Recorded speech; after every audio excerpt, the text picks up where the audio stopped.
Fala aí, eu sou a Alessia, irmã do Alisson.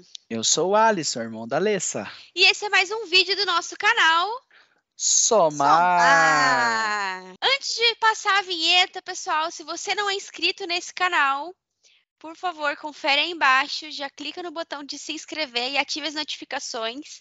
E também já deixa seu like nesse vídeo aí. Vamos lá para o vídeo de hoje. Só para recapitular, no vídeo anterior, a gente entrou no módulo 5 da Academia de SAP Business One, onde a gente entrou no tema de determinação de preços. Então, eu passei um overview para vocês do que contempla, né, todos os conteúdos desse módulo. E hoje a gente vai entrar nos vídeos de prática e o Alisson vai mostrar para nós como que funciona todas as regras que foram apresentadas ali dentro desse módulo. Bom, pessoal, então aqui dentro do SAP Business One, quando a gente vai falar de lista de preços, a gente está aqui dentro do módulo de estoque, tá? Então, dentro do módulo de estoque, a gente vai ter aqui o menu lista de preços.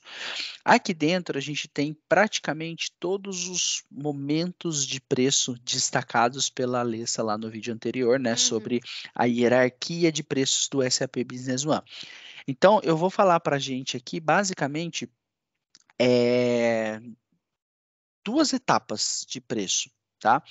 A lista de preço pura, que está aqui no nosso primeiro menu, então estoque, lista de preços, onde aqui a gente tem a possibilidade de cadastrar quantas listas de preço forem necessárias para a empresa. Tá? E como que isso é administrado? Eu posso ter uma lista de preço criada, onde eu vou informar manualmente todos os valores aqui, né? Então eu posso vir aqui e informar o valor. E eu também posso, a partir de uma lista que eu fiz manualmente, montar outras listas com um cálculo dinâmico. Então, veja aqui, por exemplo, que eu tenho a minha lista regular de vendas. Se eu acessar essa lista, ela vai ter aqui, por exemplo, ó, o item cetim branco. Esse item aqui, ele vale R$ 12 na lista regular de vendas. Se eu acessar a lista de inadimplentes, tá? Que é uma lista base da regular de vendas com um fator de 1,25, significa que ele vai acrescer em R$ 12,25, né, por cento do valor da lista. Então, o preço base, que é 12, 12 vai estar como passa 15. 15 aqui nessa lista. Então, eu consigo criar uma dependência, né, entre as minhas listas de preço de uma forma que garante que no momento em que eu vou emitir o meu pedido de venda, então, por exemplo, eu vou acessar aqui o pedido de venda, vou puxar o meu cliente, vou puxar o item ali cetim, por exemplo, né, cetim branco. Ao puxar esse item aqui, ele vai trazer o preço unitário baseado na lista de preço que está atualmente destacada nesse cliente. Veja que ele já puxou 15, Então, tá? tá dentro daquela critério do inadimplente. Lá. Isso. Então, no cadastro do cliente, se a gente acessar ele aqui e for na aba condição de pagamento, tá aqui qual é a Lista de lista de clientes. preço atual praticada para esse parceiro de negócios. Então, dentro da dinâmica de trabalho, né, a gente pode ir revendo as listas que aquele parceiro de negócios utiliza para garantir que no momento da venda eu puxe corretamente o preço para aquele item ali, né? E se eu acessar aqui na configuração do formulário, eu também tenho aqui qual é a lista de preço que está atualmente aplicada dentro desse formulário. Como eu tenho permissão para isso através do meu usuário, eu poderia vir aqui e falar que eu quero aplicar então a lista regular. Ao fazer isso, o sistema vai atualizar os dados do meu pedido com a nova informação de preço.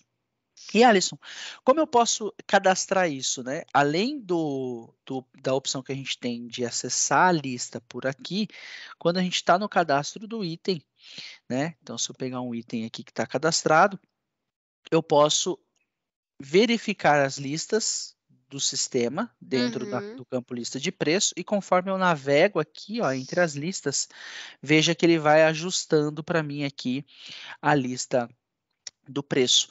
E aí, eu vou puxar mais uma coisa bastante interessante em relação à parte de preços, mano, que é fazer a definição de preço por unidade de medida. Olha só que legal.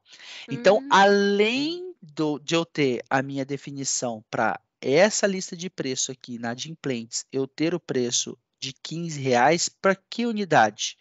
Para unidade de estoque, que também é unidade. Mas se eu falar de vender em caixa, qual é o preço? Ele vai então mudar o padrão dessa lista de preço para caixa.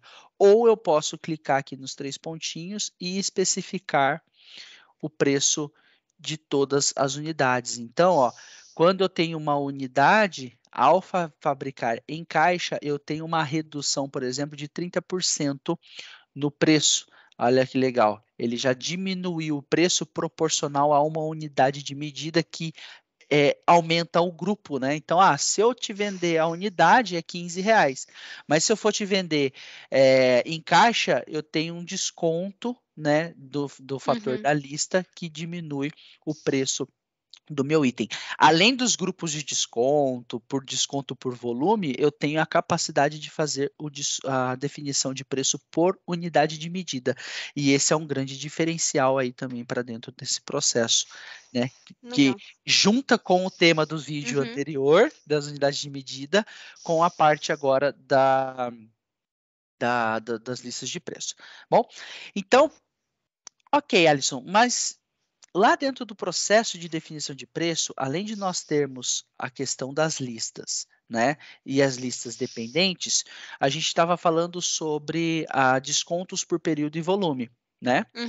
Então, se eu vim aqui e falar o seguinte, olha, a partir da lista de preço de inadimplentes, ou seja, os clientes que estão inadimplentes, né, essa lista aqui, se eu pegar o mesmo item, que é esse cetim branco, eu posso, para esse item aqui, a partir de uma determinada data, então, ó, a partir do dia 9/3, eu quero dar algum desconto para ele? Não, diretamente não. Mas, se na unidade de medida tal eu comprar até a partir de 100 unidades, o meu preço vai ter 5% de desconto.